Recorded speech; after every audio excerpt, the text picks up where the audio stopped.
Hi, ఈరోజు mutton curry ఎలా చేయాలో మీకు చూపిస్తాను నా స్టైల్లో. కొద్దిగా నూనె పోసుకొని 3 ఉల్లిపాయలు కోసి అందులో వేయాలి.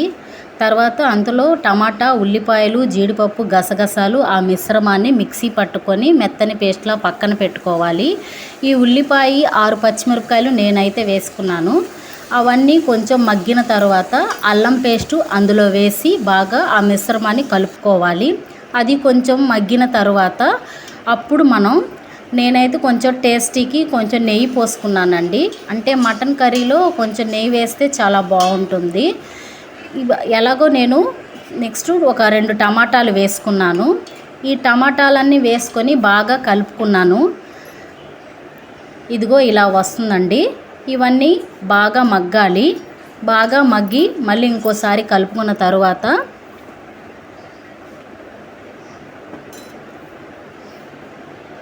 అప్పుడు ఈ మిక్సీలో పట్టుకున్న ఈ మిశ్రమాన్ని అందులో వేసుకోవాలి. ఆ మిశ్రమాన్ని మొత్తం ఇలాగా దీంట్లో కలుపుకోవాలి.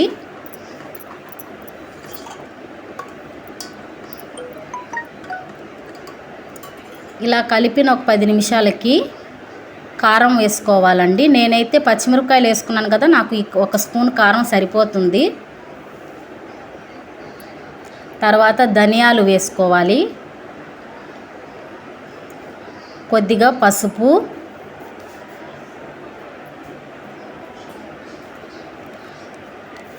కొంచెం గరం మసాలా వేసుకున్నాను. అవన్నీ వేసుకొని ఆ మిశ్రమాన్ని బాగా కలుపుకోవాలి.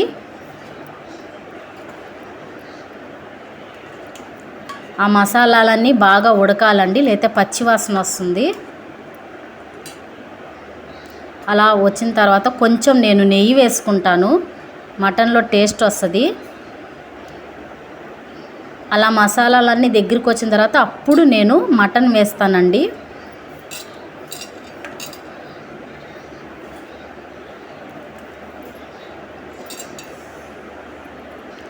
ఈ మటన్ ముక్కలన్నీ ఆ మసాలాలోకి బాగా కలుపుకోవాలి.